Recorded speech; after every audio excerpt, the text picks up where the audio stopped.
July is going to be an enormous month for information about inflation. We have the CPI. We don't know what the GDP will tell us. Are we in a recession? And then the Fed's meeting at the end of the month to tell us how much they're going to raise rates. We have unemployment. In fact, tomorrow we're going to have the minutes of the Fed meeting, which is going to give us some forward guidance. But today we got a little bit of good news. And in my first article, I'm going to go over that. But first, hello everyone, and welcome to the Real Estate Daily with the House Heroes. My name is Troy. Monday through Friday, we go over the latest and greatest news in real estate, housing, and the mortgage markets. If you like our content, hit that like button and definitely smash that subscribe button. Get the best 5 minutes in real estate every single day right here. Now let's jump right into it. This is a tweet from Mint. It says a dollar index, or the DXY, it's affectionately called, shot up 1.1% to 106.2, a 2-decade high for a currency that investors tend to buy during times of acute economic uncertainty. Well, what does that mean to you? That means that the dollar is really strong. If the dollar is really strong, investors will start to FOMO or roll their assets and investments into it, which means they're buying treasuries and bonds, which connect the dot. You got it. Mortgage rates are going down. This is fantastic news. It's a 20-year high. I'm so happy to see it. We're going to go over some of those mortgage rates at the very end of the show, so stay with us. And let's jump into the next article. It says home prices trends depict a cooling housing market. Well, this is from the National Mortgage News, and this is very interesting. Year over year, it says that for May, prices went up 20.2%. So the value of your home from May of 2021 to May of 2022 went up over 20%. Think about that. That's fantastic. But what shows the cool off is that that number continues to shrink month over month. So we're seeing it go down and down. We're seeing that your values are going down. It's not, that market is not as hot as it once was, and we know that. And we all know because of interest rates. Next article here says these 5 metros have the most million-dollar homes. This is very interesting. Where do you think that those homes are at?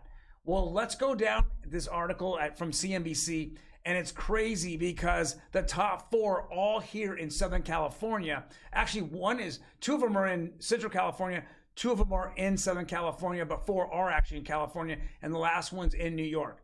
San Jose, 52%, over half the market is $1 million homes. San Francisco, over 40%. LA, we're closing in on 19%. San Diego, 13.5%. Crazy, you're seeing how many $1 million homes are out there. $1 million homes are at an all-time high. So then we start looking at the fewest $1 million homes, and they're all under 1%. In fact, almost all of them are right at 3/4 of 1%. We're looking at Buffalo, New York, Cleveland, Pittsburgh, Columbus, and Cincinnati, Ohio. So 3 of them are in Ohio that we have seen the fewest $1 million homes. Very, very interesting. And the next article says real estate market weathering perfect storm for family homes. Carroll CEO says, well, this is insane. This guy who manages quite a lot of different houses across the United States, he says he's raised rents up to 30% in the last year. People, this is the trend, and it's going to continue. If you can get away with it without rent control, 30% is just keeping up with people's mortgages. The mortgages have gone up that quickly, so the rents are going up as well. If at any time the government wanted to roll out of bed and really look at inflation numbers, they would look at surveys of rents, and that's what they do. They survey rent, which then gets entwined in the CPI number. They need to look at real rents, and those real rents have gone right through the roof, 30% right here by one of the bigger investors.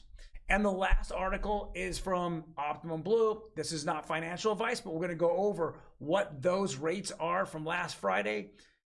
Even though we had a 3-day holiday, these are fantastic. The 30-year conforming conventional went down 13 basis points.